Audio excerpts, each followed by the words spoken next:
Hey guys, welcome back to my channel. My name is Stephanie Lerner, your friendly neighbor realtor, servicing Toronto and the GTA. If you are new to my channel, in my videos, I'm always bringing value by simplifying the hard stuff when it comes to buying and selling real estate.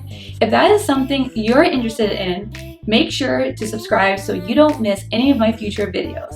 And if you like this video and you find it helpful, don't forget to hit that like button.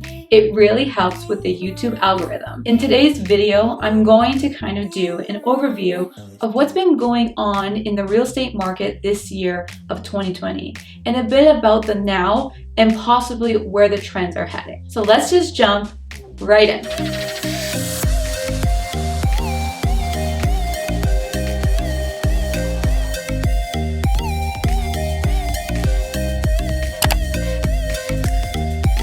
You're probably aware that COVID-19 has impacted the real estate market. Now, I'm going to be speaking mainly for Toronto and the GTA in this video, as Canada is huge and the market is quite different province to province and even city to city. So what we're now seeing is a seasonal pattern that's very uncommon. In real estate, we generally experience a strong spring market, which typically begins late February or early March and remains strong through the end of June, July, and August. Usually starts to now usher in a calmer market, followed by a spike in the fall that begins in September and extends through the end of November. The winter months bring us a slower, quieter market. So the usual pattern of a very strong spring is what we typically see in the real estate market. What we're experiencing this year in 2020 is actually quite different.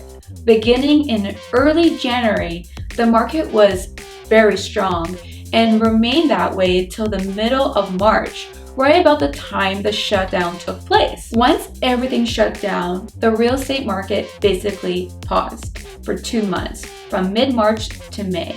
In mid-May, we saw a huge uptake in real estate market activity.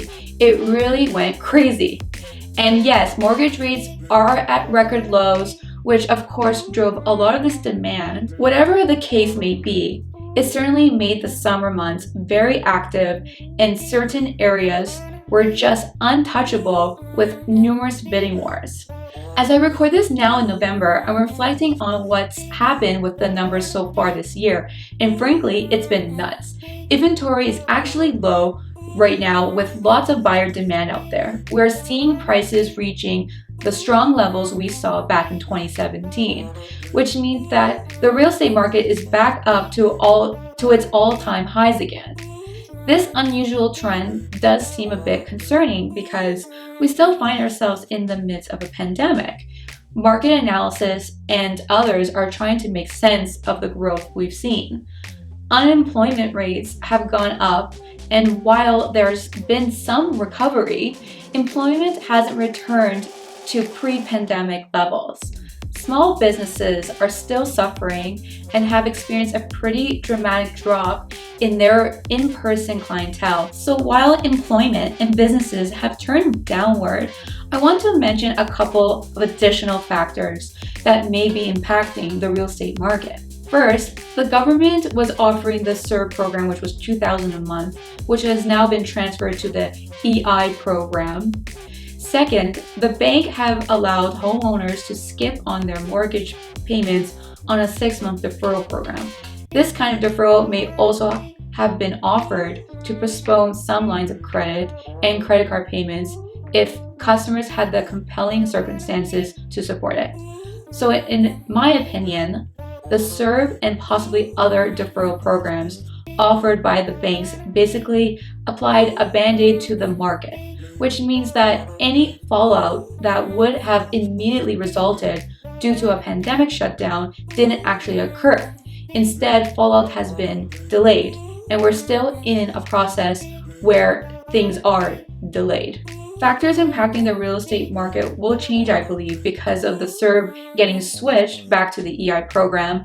People will have to resume making their mortgage payments, one remaining challenge is that employment is not back to where it was pre-COVID. Another challenge I want to mention is the decline in immigration. Obviously, immigration has been a part of the population growth in Canada, and it has helped to fuel the real estate market for sure.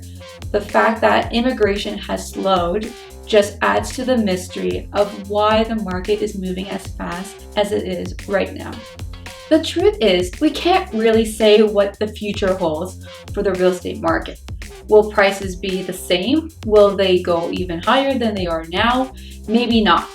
Our houses will probably sit on the market a little bit longer. We're beginning to see some signs of that already with the increasing inventory. Overall, I believe we'll likely see inventory pick up along with buyer demand cooling down a little bit. And then hopefully, we'll experience a real estate market that's more even for buyers and sellers.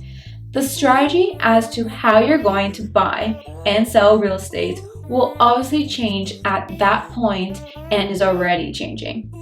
I also want to mention that as inventory increases and buyer demand equals out, we'll be able to see more clearly the impact of the CERB being cut off, combined with employment rates and immigration returning to near previous levels. As these factors play a role in our market, my concern is not so much about the people who are buying real estate over the last 6 months or so. I think there could be underlying problems with people that have been struggling to hold on financially. While I'm not at all predicting a drastic increase in resales, I do think that we may see increased inventory from people that actually really need to get out of their home in order to free up their cash, eliminate their mortgage, and reduce other debts. The one key aspect to this mystery is that if buyer demand continues to stay strong and our inventory tightens up, then the market can keep going. How high? Nobody knows. If you have any questions about anything I've shared, please feel free to call, text, or send me a DM, or even leave me a comment below. I'd really love to hear what you guys have to say about all this. And it would be great if you'd leave me a comment below letting me know your prediction of what will happen in the real estate market in the next 6 months to a year. So that's it for today's video. I hope you enjoyed it and found it valuable. If you did, make sure to show me the love by smashing that like button, and make sure to subscribe to my channel if you want to see more videos like this. Thank you guys for watching, and I'll see you guys next time.